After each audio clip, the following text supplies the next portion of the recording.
Hello, my name is Kennedy Rainey, and this is my final portfolio project for EDU 333, Technology in Teaching and Learning.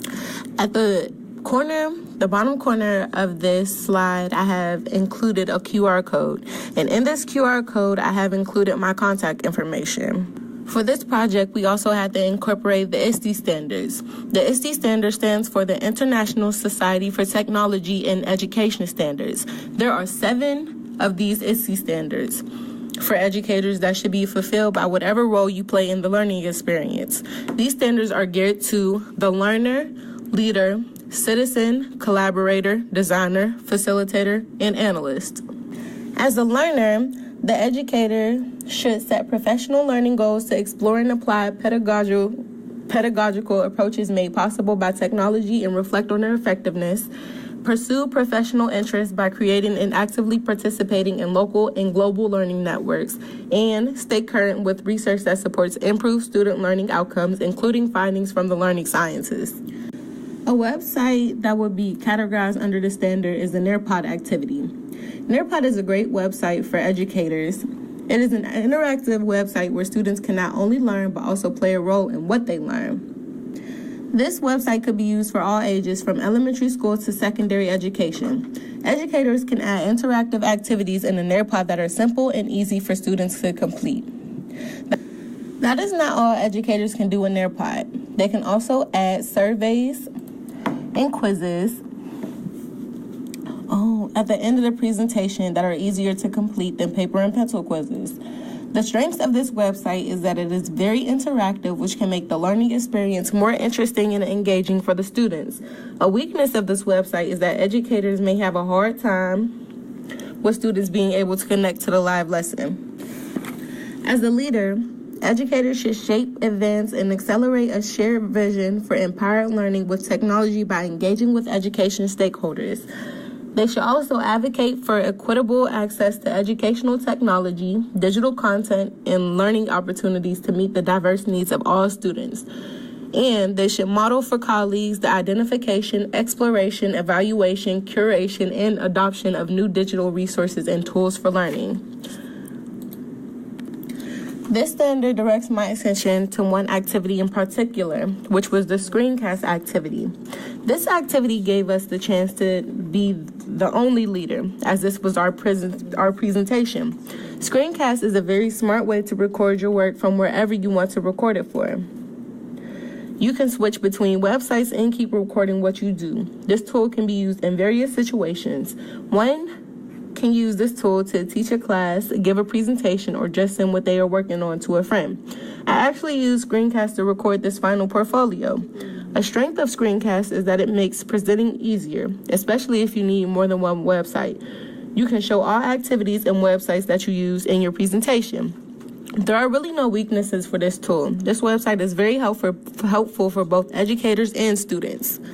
As a citizen, educators should establish a learning culture that promotes curiosity and critical examination of online resources and fosters digital literacy and media fluency.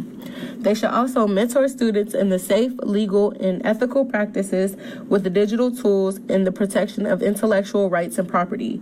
And they should model and promote management of personal data and digital identity and protect student data privacy. We did one activity that would be categorized under this standard. That activity was the copyright laws. I believe this activity is a part of this standard because it allows students to gain knowledge about the protection of intellectual rights and property. This activity also taught us a lot about copyright laws and how long they are around and what can happen if you break these important laws.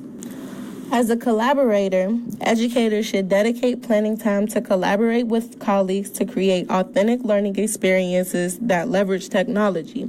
They should also collaborate and co-learn with students to discover and use new digital resources and diagnose and troubleshoot technology issues. And they should use collaborative tools to expand students' authentic, real-world learning experiences by engaging virtually with experts, teams, and students locally and globally. One of our activities that we did would be categorized under this standard. This activity was the Google Drive activity. We did this activity towards the beginning of the semester This gave us our first opportunity to work with someone else fully over the internet.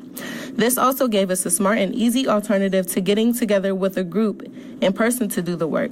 The strength of this activity was that it gave students the opportunity to work with other students in the class even though they were not sitting by them. This tool works both inside and outside of the classroom. It can help a group work on a project even if they are in different locations. The weakness of this website is that this tool relies solely on internet and access to a computer or a laptop. So if the student doesn't have both of these, they would not be able to complete the assignment. I would use this website in my classroom to encourage group work between students. I could also use Google Drive to encourage at-home work. I could assign something in class and they could work on it in class. Then the students could also go home and work on the same assignment from a different computer.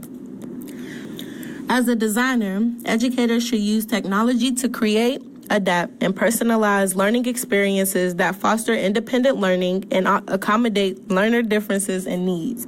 They should also design authentic learning activities that align with content area standards and use digital tools and resources to maximize active, deep learning. And they should explore and apply instructional design principles to create innovative digital learning environments that engage and support learning. We used a few websites to help us get used to designing things on our own. Our very first activity of the semester was to use Voki and make an avatar of ourselves. This website could be great for students of all ages, not just school-age students. With Voki, you can also add a voice to it. They have other languages that you can apply, which could be helpful for students who do not speak English as their native language. My name is Kennedy Rainey, and this is my Voki. Voki is a website where you can make an avatar and also give it a voice. This website could be useful for educators and is also student-friendly. I could also use Voki to introduce a lesson to the class instead of the students sitting and listening to me talk. The strengths of Voki is that it is easy for students to use and that they can also make an avatar that looks similar to them. The weaknesses of Voki is that even though Voki has other languages, it may not properly translate what the student is trying to say, which could make it hard for both the student and educator to understand. Another activity we did was that we made a Powtoon, which is more like an animated PowerPoint. It allows you to not only add animations, but characters that also have animations. This will bring any presentation to life. A strength of Powtoon is that it could be animated, which will grab the attention of the students. A weakness of Powtoon is that it is a little difficult to get started with. I could use Powtoon in my future profession to teach a lesson and also include animations into it. Another way I could use this in my future profession is by asking my students to make a mini Powtoon so that they can get acquainted with the software. As a facilitator, educators should foster a culture where students take ownership of their learning goals and outcomes in both independent and group settings. They should also manage the use of technology and student learning strategies in digital platforms, virtual environments, hand-on maker spaces, or in the field.